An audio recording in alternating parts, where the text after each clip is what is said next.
একটা সময় ছিল যখন মক্কা এবং মদিনায় মুশরিকরা হজ করত।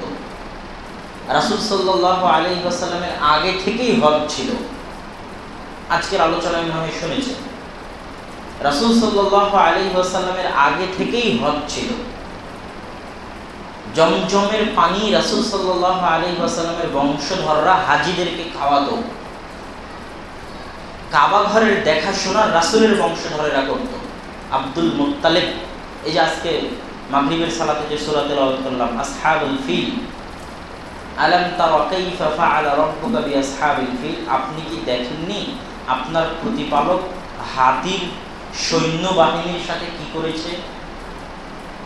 রাসূল সাল্লাল্লাহু আলাইহি ওয়াসাল্লাম কিন্তু দেখেনি, কেননা যে বছর হাতির ঘটনা ঘটে ওই সময়ে তার কিছুদিন পরে রাসূল সাল্লাল্লাহু আলাইহি ওয়াসাল্লামের জন্ম। তো রাসূল সাল্লাল্লাহু আলাইহি ওয়াসাল্লাম কিভাবে দেখবে হাতির ঘটনা? তারপরও আল্লাহ বলছে আপনি কি দেখেননি? মানে এত প্রসিদ্ধ ঘটনা, এত ব্যাপক প্রসিদ্ধ ঘটনা যে রাসূল সাল্লাল্লাহু আলাইহি ওয়াসাল্লাম জানে এই ঘটনা। আপনি কি দেখেননি আপনার প্রতিপালক হাতির সৈন্যবাহিনীর সাথে কি করেছে? আলাম ইয়াজআল কাইদাহুম ফি তাদলিল, আল্লাহ কি তাদের ষড়যন্ত্র নস্যাৎ করে দেননি?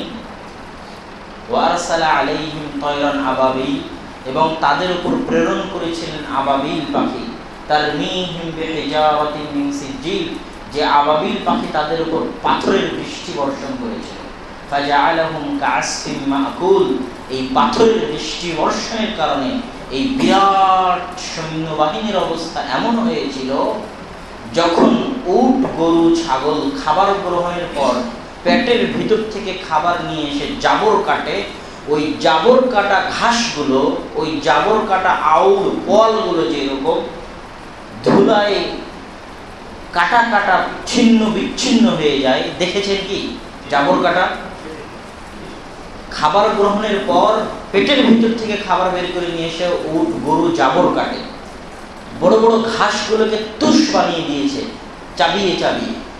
তো ঠিক কাসফিন মাকুল, ওই জাবর কাটা খাদ্যদ্রব্য যেরকম হয়ে যায়, আল্লাহর আবাবিল পাখির পাথরের বৃষ্টি বর্ষণের কারণে হাতির সৈন্যবাহিনীর অবস্থা এরকম হয়ে গেছে।